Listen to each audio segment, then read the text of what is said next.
Today, we want to introduce the chain rule and start getting some practice with the chain rule.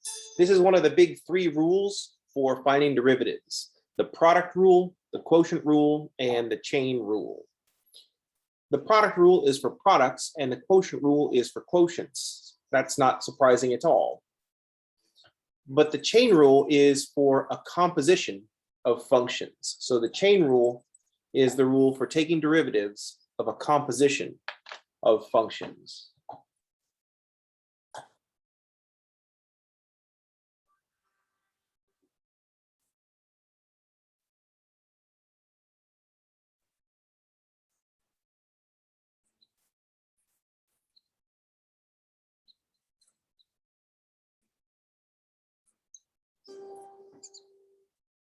So here we have a rule for the derivative of a composition of functions. This is one function plugged into another function, a function of a function.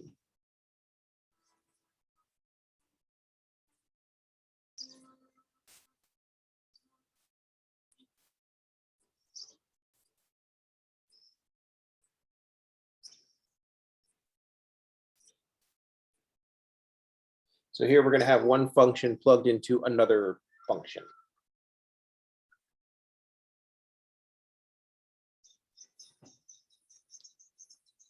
So let's first write down how the chain rule works in a couple of different forms, and then do a few examples of how to use the chain rule, and then talk about why this makes sense. So let's write down the chain rule. This is for taking the derivative. This is for taking the derivative of a composition of functions. So there's a function plugged into another function. So f of g of x. The chain rule is for taking the derivative of a function inside of another function.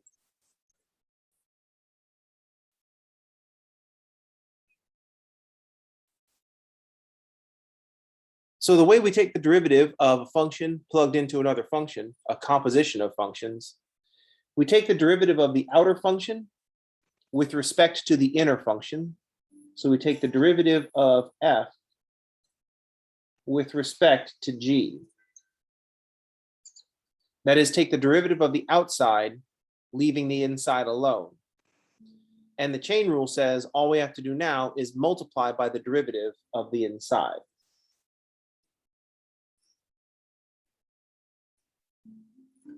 It's the derivative of the outside with respect to the inside, and then we multiply by the derivative of the inside. So I'm referring to f as the outside function.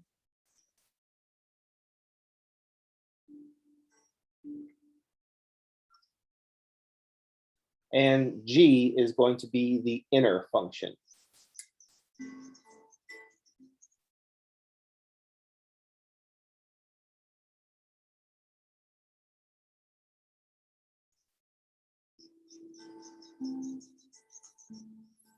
So we take the derivative of the outer function with respect to the inner function, that is, leaving the inner function alone. So we start off with the derivative of the outer function.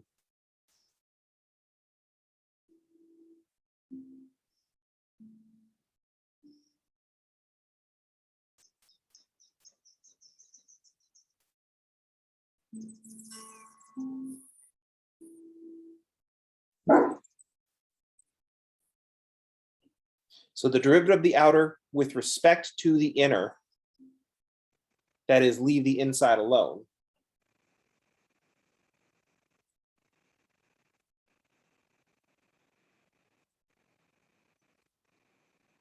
And then we multiply by the derivative of the inner function.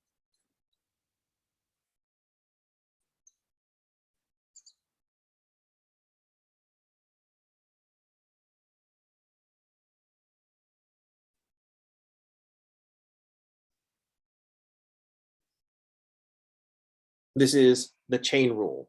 So we're going to have to learn how to read a composition of functions with an inside and an outside. What function has been plugged in and what function has the inside been plugged into. There's another way to write this. Here we are writing the chain rule in, well, it's kind of a hybrid Leibniz and prime notation, in a prime notation. But we can also write this in Leibniz notation. And it would look like dy dx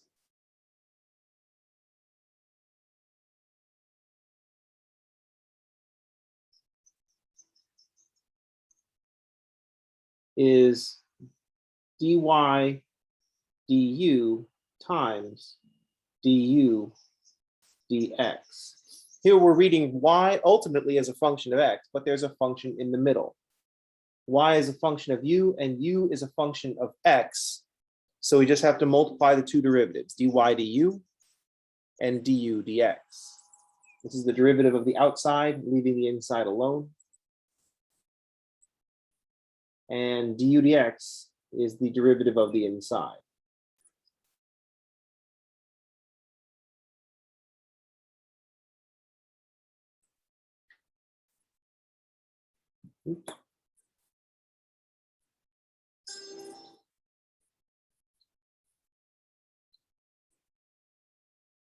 So we're reading dy at y as a function of u, and u is a function of x.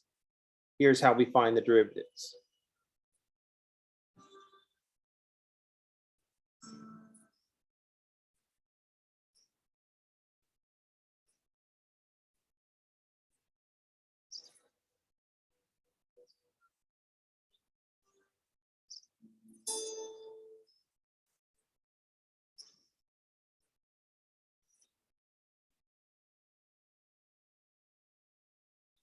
Since y is a function of u and u is a function of x, y is also a function of x.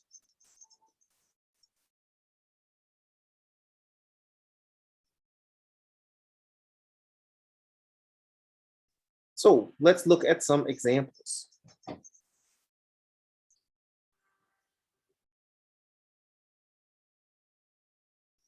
What we have to learn for the chain rule is how to identify when we have a composition of functions. When do we have an outside function and when do we have an inside function? So for example, let's suppose that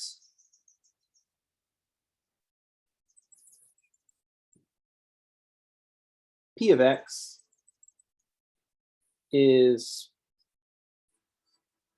x squared minus 3x minus 4 to the 10th power.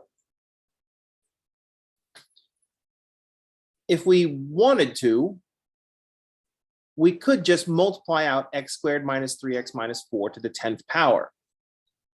One of the things we started when we first started looking at shortcuts to differentiation, we said if we can multiply, or if we can write our function as a sum of powers of x, then maybe we should. But in this case, we don't want to, because x squared minus 3x minus 4 to the 10th power would have a 20th degree polynomial that we'd have to multiply out. I guess we could put this into Wolfram Alpha to have the computer multiply it out for us, but if we're going to use a computer to multiply this out, let's just use the computer to find the derivative. So let's instead read this using the chain rule. What we see is the x squared minus 3x minus 4 is sitting inside a 10th power. So I would say that the outside function is to the 10th power. The inside function is the x squared minus 3x minus 4. So the read on this problem is that x squared minus 3x minus 4 is the inner function. That would, in this notation up here, that would be u.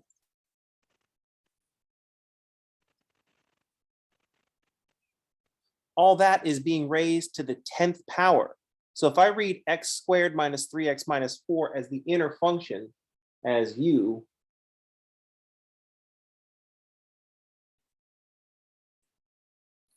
then raising to the 10th power is the outer function.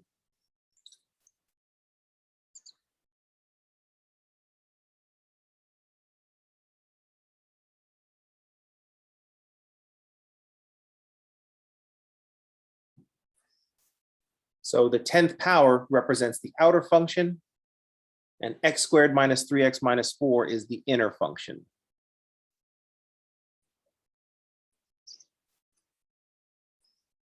So let's find the derivative with the chain rule. The chain rule says take the derivative of the outer function with respect to the inner function. So take the derivative of the u to the 10th. So p prime is the derivative of the outer function 10 times thing to the 9th. That's what the derivative of the outer function looks like. The derivative of something to the 10th is 10 times that thing to the 9th.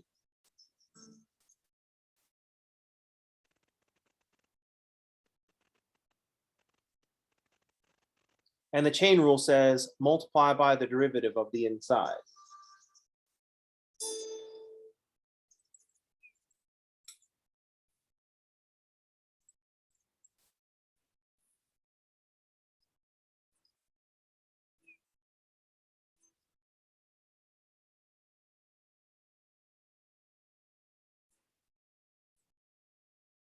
We wanted to identify a composition of functions, which means we have to decide what's been plugged into what.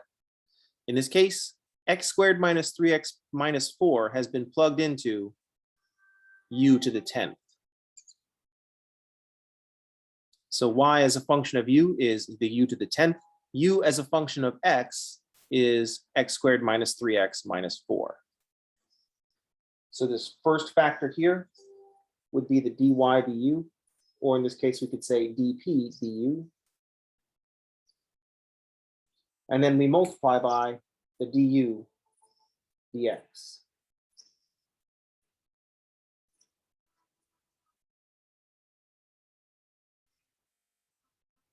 And then the result is dp dx. We think of these things as fractions, rise over run. The du's cancel.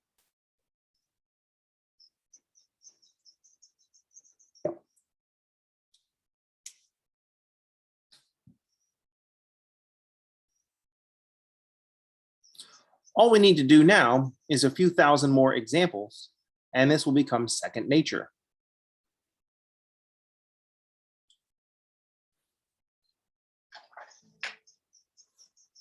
Let's make a new function that is, let's suppose that we call this function q of x. And q of x is going to be the function 5 to the x squared minus 3x minus 4.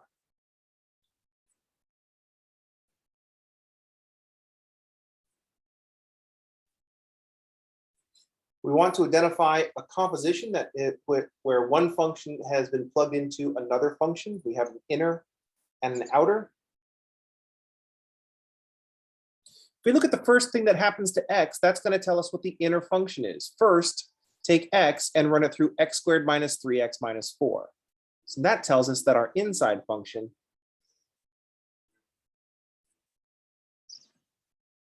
our u is x squared minus 3x minus 4. If I replace x squared minus 3x minus 4 with u, then my function looks like 5 to the u.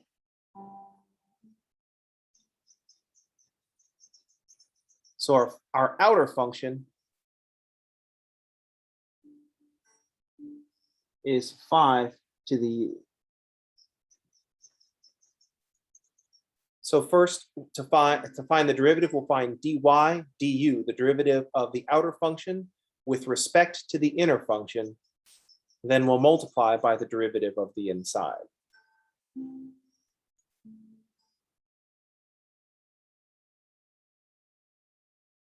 The chain rule says take the derivative of the outside, leaving the inside as is. The derivative of 5 to the u is the natural log of 5 times 5 to the u, and u is x squared minus 3x minus 4. then multiply by the derivative of the inside, which is 2x minus 3.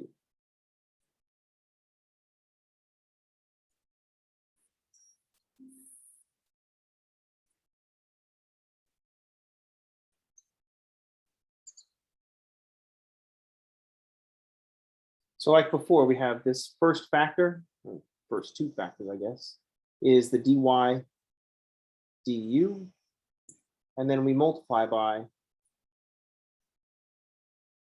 du dx, and the result will be dq dx.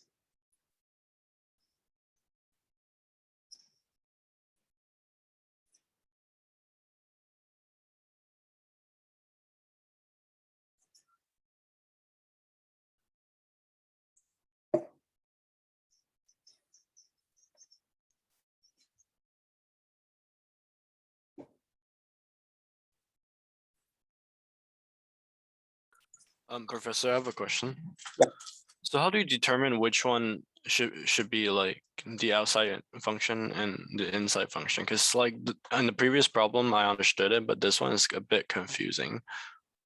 Think about what's the first thing that happens to the x. Do we raise x to the 5th power, or do we do x squared minus 3x minus 4? So the inside function will be the first thing that happens to the x. So inside, write it in orange. So the inside will be the first thing that happens to the x.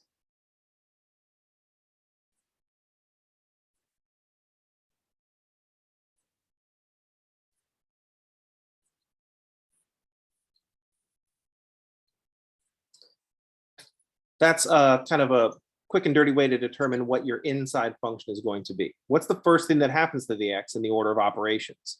In this function, 5 to the x squared minus 3x minus 4, the first thing that we're going to run x through is x squared minus 3x minus 4. Then we're going to take the result and plug it into 5 to the u. In the previous problem, the first thing that happens to the x is x squared minus 3x minus 4. Then we take the result and raise it to the 10th power. So we're just following the order of operations. I tend to not like using the phrase inside and outside. I do it because it's super common. I have not found a video that didn't use inside and outside. The problem with inside is that we expect to see parentheses that the u can literally be inside. And we can think of the parentheses as a little house for the u for our inside function. But a better way to go about things is to learn to read the functions, not look for visual cues. Learn to read what's going on in the function.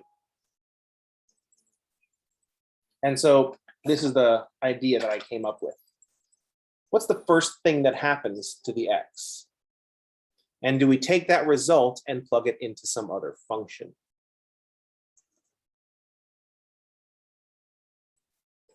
It's important to be able to make this distinction,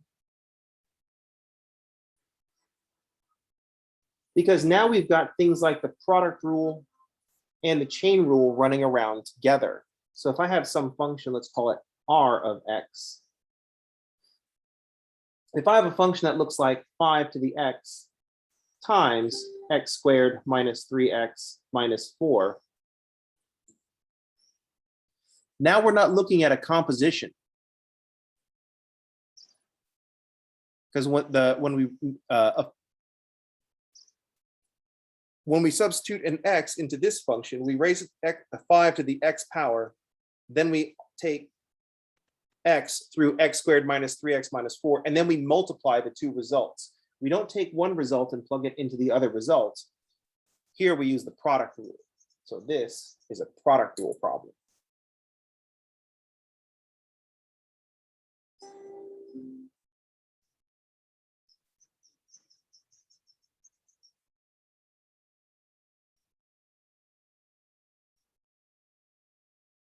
So I would identify a first function, say f is 5 to the x.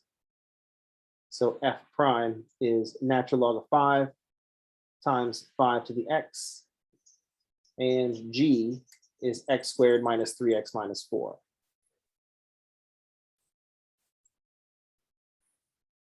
So g prime is 2x minus 3. We're not going to do the chain rule because I'm not looking at a composition of functions. I'm looking at a product of functions.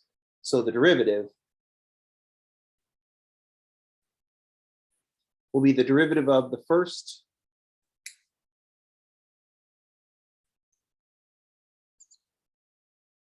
times the second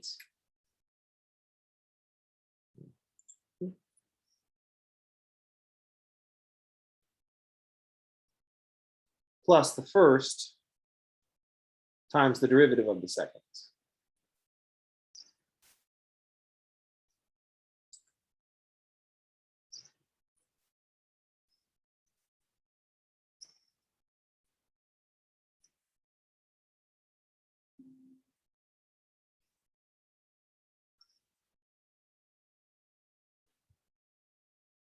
So it's going to become very important that we make sure that we can read our functions. If you think something might be a chain rule and you're trying to identify an inside, think about what's the first thing that happens to the x, and then do I take that result and plug it into some other function? In q of x, the first thing that we would do is evaluate x squared minus 3x minus 4, and then we would take that result and put it into 5 to the x. So we're not doing the exponential part until we get the result of the x squared minus 3x minus 4. That tells us that x squared minus 3x minus 4 is an inside function, so we're dealing with the chain rule. In R of x, if we evaluate x squared minus 3x minus 4, we don't plug that into the 5 to the x. We don't plug that into the other function. We just hold on to that and then plug x into 5 to the x separately, and then multiply the two results. So that's what tells us this second one is a product rule problem. In q of x, we're waiting on the result of x squared minus 3x minus 4. In R of x, we're multiplying that result, not plugging it into some other function. So I think it's when you're looking for a chain rule, think about what's the first thing that happens to the x.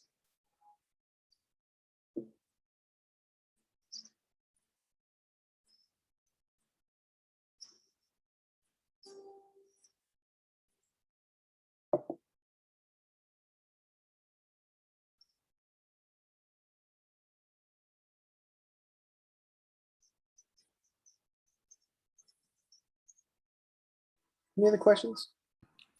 Yes, Professor Rich. Yeah. On the example QX on the top example, Mhm. You're using the LN rule, correct? At the LN rule. And the previous example, you used the chain rule with the power rule, correct? So Correct. the power rule and the chain and the LN rule, they are very similar. How could you tell? You have to look at what's the variable and what's the constant. Yes. In So the previous example, you have number 10.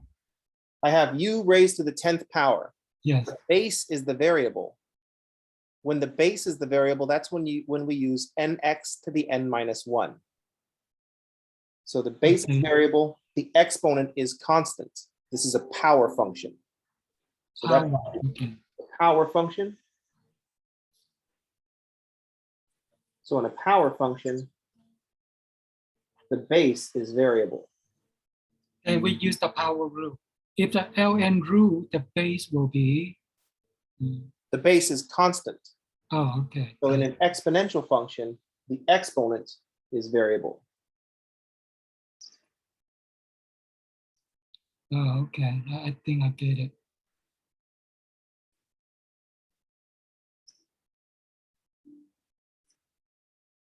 The base is constant. Got it. And then the one with the QR, the bottom example.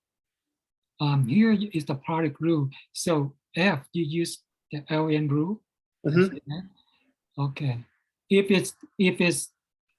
the base will be variable, then I need to use the power rule. I got it. Correct. Got it. So Thank if you. I had, so if we had, and we have to make sure we still identify products when we have products. So if I had a function, I need another function. Let's start with back to the beginning with f. If f of x is x to the 10th times x squared minus 3x minus 4, we could read this as a product rule because there's not one function inside another function. I'll just say the first function is an x squared and the second function is x squared minus 3x minus 4. So I can either do first, I don't want to say f and g because I've already used f, but the first would be x to the 10th. And then to find the derivative of the first. And this is the power rule. Got it. Here we would use the power rule because the variable is a base. Got it. I see. Second would be the x squared minus 3x minus 4. And so the derivative of the second would be 2x minus 3. Then we could proceed with the product rule. Or as an alternative, since it's just x to the 10th times x squared minus 3x minus 4, we could save ourselves a product rule.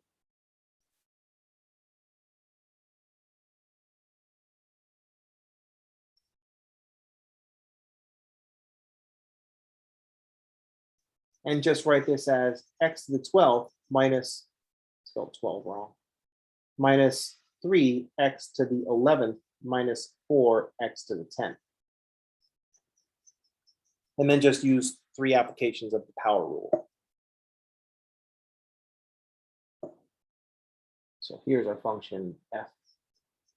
And so f prime would just be 12x to the 11th minus 33x to the 10th minus 40x to the 9th, which is the same thing that we would get if we use the product rule.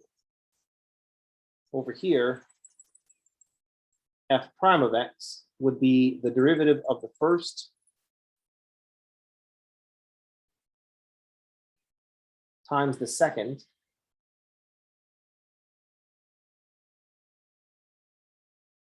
plus the first times the derivative of the second.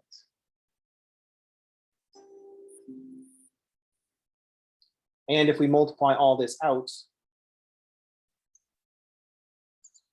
we get 10x to the 11th minus 30x to the 10th minus 40x to the 9th plus 2x to the 11th minus 3x to the 10th.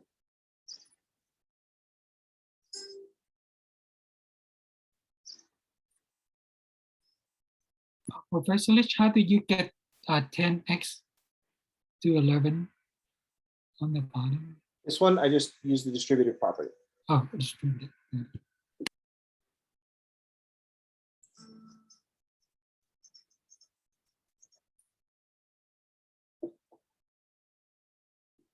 So we're going to have to be very careful in how we read our functions. You have to decide, do I have a product? Do I have a quotient? Or do I have a composition? So that will determine if we use the product rule, the quotient rule, or the chain rule.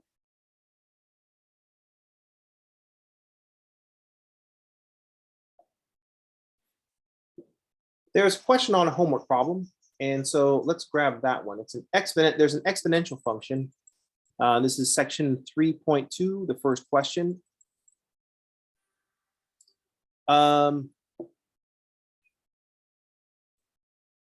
So I think the problem changes the values, but I think the context is the same. So let's take a look at homework 3, section 2, problem 1.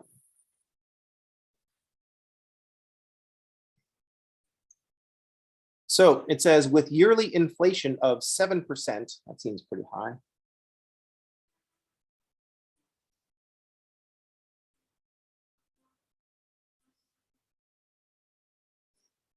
So with yearly inflation of 7%, prices are given by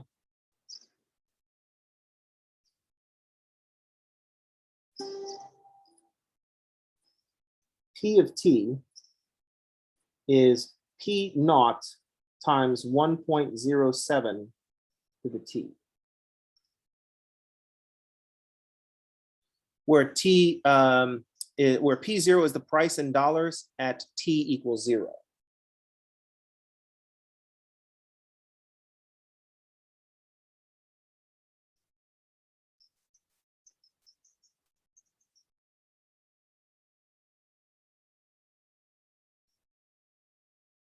Where P naught is the price in dollars at time t equals 0.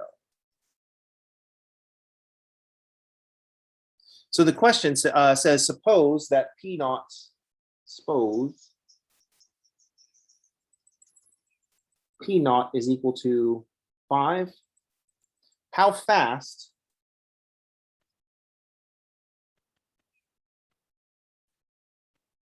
and here's the tricky part, in cents per year,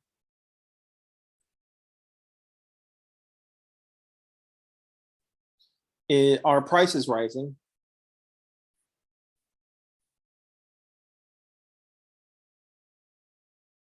When t is equal to 10. How fast in cents per year our price is rising when t equals 10 years? So what we want to do is find the derivative evaluated at 10. So that's the translation of this problem. So that is find P prime of 10. When the question says how fast is something happening, we're asking about a rate of change. And in calculus, that means we're asking about a derivative. So we're going to find the derivative of P of t. We have a value for P of t, of P naught of 5. So P of t is this function. 5 times 1.07 to the t. What we need to find is P prime of t, and then we'll plug in 10. So P prime of t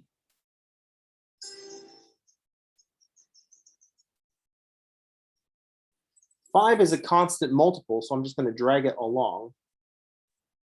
The derivative of 1.07 to the t is the natural log of 1.07 times 1.07 to the t. Put the 1.07 in parentheses.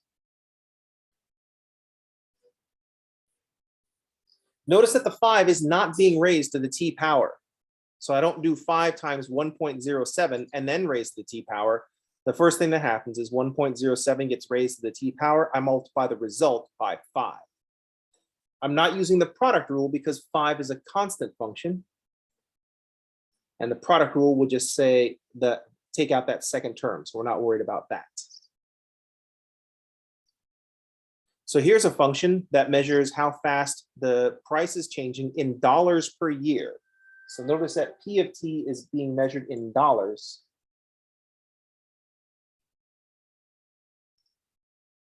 Because P is the price in dollars. And so P prime is going to be dollars per year, because t is being measured in years.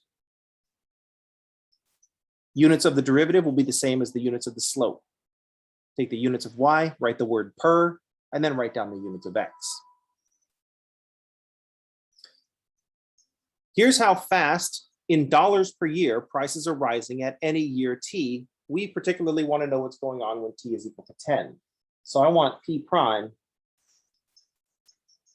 of 10.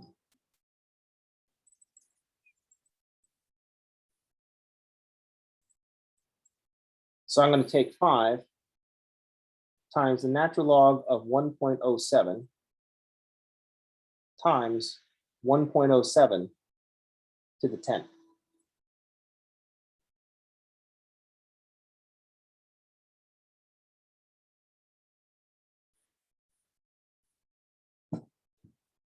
So I'm just going to grab my calculating machine because I don't offhand remember what the natural log of 1.07 is.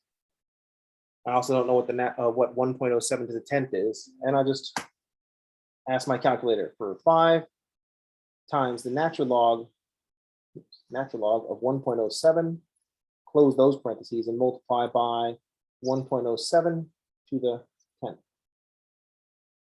0.6654, call it $6655 per year.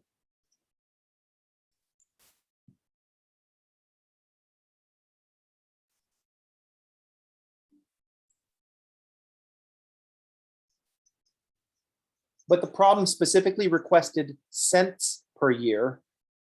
So I'll just convert my dollars to cents.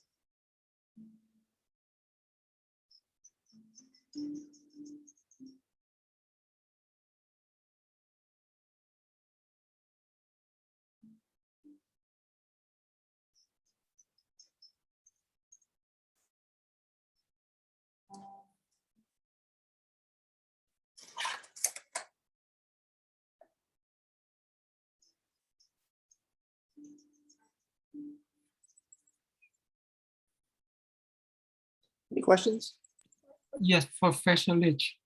Could you please repeat on the function you said PT equal 5, parenthesis 1.7t, and then the P prime. On the PT, what function is this one? I forgot you mentioned earlier. So this was our given function. P of t is P naught times 1.07 to the t. Yeah. So then later on we say, suppose P naught is equal to 5. So my function is 5 times 1.07 to the t. Yes, yes. 5 is a constant multiple, so I don't need to use the product rule. Oh, just the product, okay. Yeah, so it's 5 times, but the 5 is constant, so I don't need the product rule. The derivative of a constant times a function is that constant times the derivative of the function. So I'm just taking the derivative of the 1.07 to the t. Since the variable is the exponent, Professor Lich, can you it's the exponential rule. So here, you said this is the product rule? No, I did not. I said we could use the product rule, but the derivative of 5 is equal to 0. Okay, We don't have to right. use the product rule. The product rule is backwards compatible with constant multiples. But we want to identify when we have a constant multiple, we just carry it along. So the P prime, you are using the ln rule, isn't it? Yeah, I'm just taking the derivative of the exponential function. Exponential. That's what you were calling the ln rule. Oh, okay. It's just How do you having to come take up the with the 1.07 at the last? I'm sorry, say that again. You see the P prime T, 5, ln 1.07, and then 107 with the T on the top. Oh, okay. So this is the ln rule. Okay. Yeah. I figured out. Thanks.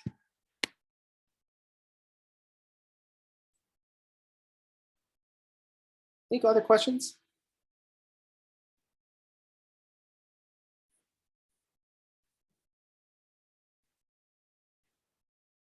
All right. So what we need to do is start learning how the chain rule works. So I'm going to post some problems from section 3.4, and those will be problems on the chain rule. The big idea here is to try to identify when you have to use the chain rule and when you have some other rule. Are you plugging one function into another function, or are you multiplying a pair of functions? That's always the thing that we need to look for. Tomorrow, we're going to practice more chain rule because we're also going to learn some derivatives of trig functions. So we're going to add to our list of base functions that we can make combinations of with the product rule, quotient rule, and chain rule. Any questions, comments, or snide remarks? How's everybody? Everybody's blurry. All right.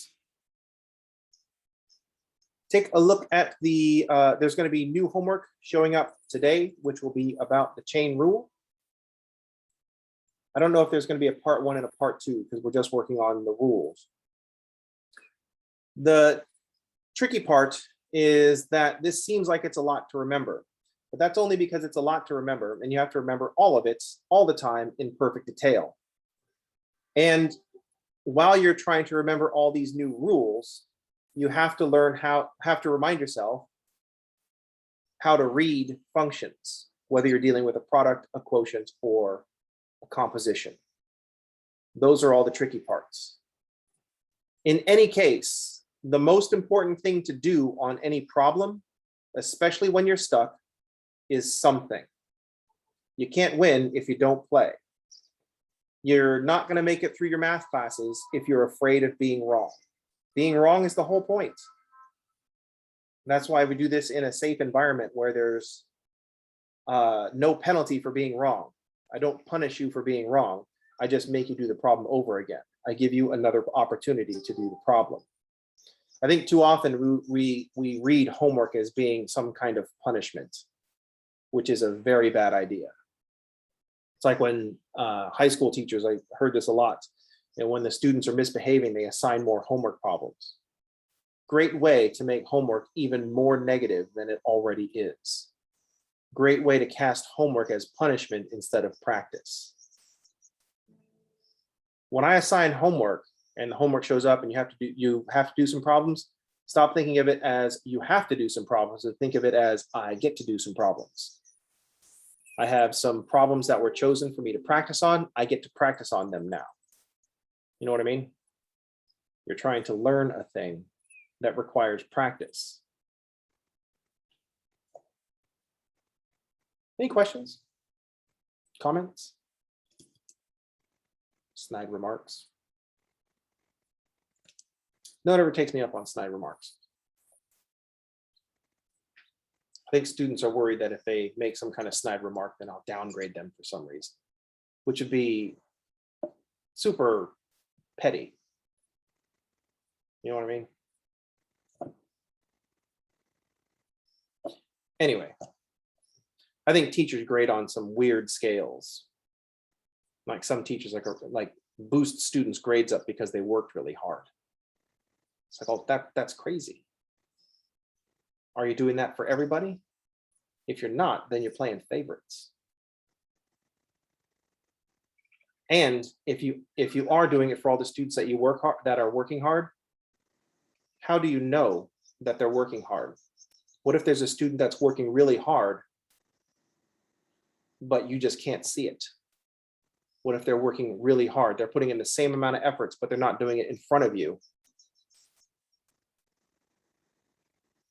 Those students don't get rewarded for their hard work, and other students do get rewarded for their hard work.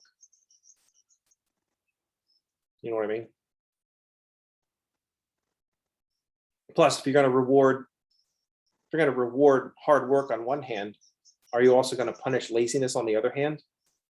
Then again, what if a student can get an A because they can answer all the questions and it's not going to take them any effort at all? Should they be downgraded just because they don't have to work hard in your class? What I'm saying is that if you're grading based on a student's efforts, then you're grading unfairly.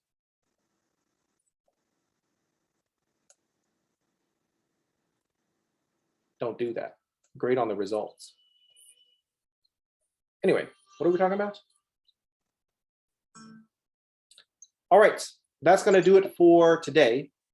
I will see y'all on tomorrow. Everybody have a good day. Thanks for playing, and stick around if you have other questions.